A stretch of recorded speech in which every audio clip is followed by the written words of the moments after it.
heresies. And the damnable heresy specifically focused on right here, as an example, is denying the Lord that bought them, which would be, of course, Jesus Christ, the Son of the living God. And so that, to me, is speaking very plainly about this issue that's called the Trinity. Was the Trinity around when Peter was speaking? No. But there was a denial. I mean, yes, there was, absolutely. But it didn't come around in Christianity like it is today until 325. We know that and onward. But before that, yes, there was lots of Trinities in the Bible. I'm sorry, in the world, in history.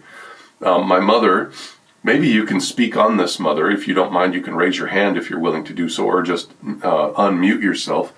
But you have a testimony where you read a book called The Two Babylons, I think it was. Did you want to share about that, Mother? Yes, The Two Babylons was written by Alexander Hislop in the mid-1800s. It was more of a paper at the time. It was made into a book after his death. But he traced the history of words and actions through the evil part. And it was, you can see very, very distinctly that the Trinity was in all of the different religions, or most of the different religions, and was brought into Christianity. It was not a Christian theory at all. And so I was just saying that the truth about being shared in that book is that it's proved or proven that there is the Trinity idea, or the three leaders, has gone all the way back from the very beginning. And you can see that with the life of, who is it? Tammuz, I think it was, the first great builder. Isn't it? Nimrod, that's who it was. And Tammuz was the son. Right. Thank you for clarification. And so, yeah, we can see that there's a lot of that history that's not only in the Bible all the way from Genesis, the first couple of chapters, or few chapters, but you can see that even history declares that is something that's been dealt with a long time. But in Christianity here, in 2 Peter chapter 2, verse 1, we're dealing with the denial of our Lord that bought them. This is a Christian thing, which is a damnable heresy, and that would be called or considered today the Trinity. So that, yes, it's denying the Lord. Why is it denying the Lord? Well, okay.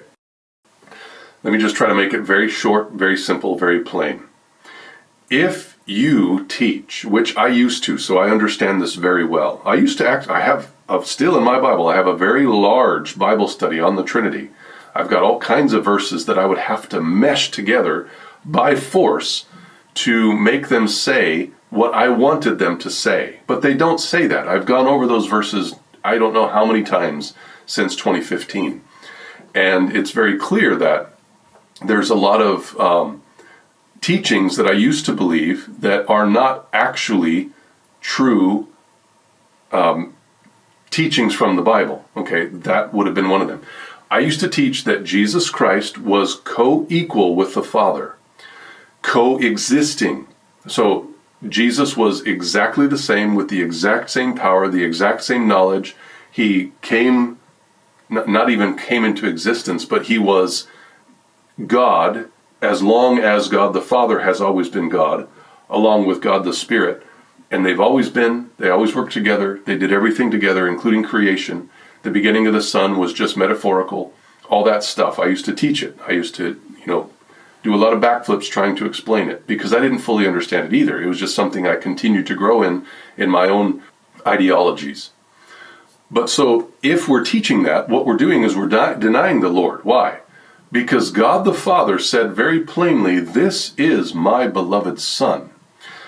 You could say, okay, well, he said that when Jesus was on the earth, and therefore after he came forth from the Virgin, that's when he was the Son, and he became that way by covenant, etc. No. Jesus was the Son before he came to the earth. That's why God sent him as the begotten Son, as it reads in the first chapter of Hebrews, into the world. So he sent the first begotten into the world. God so loved the world that he gave something he had. his only begotten Son,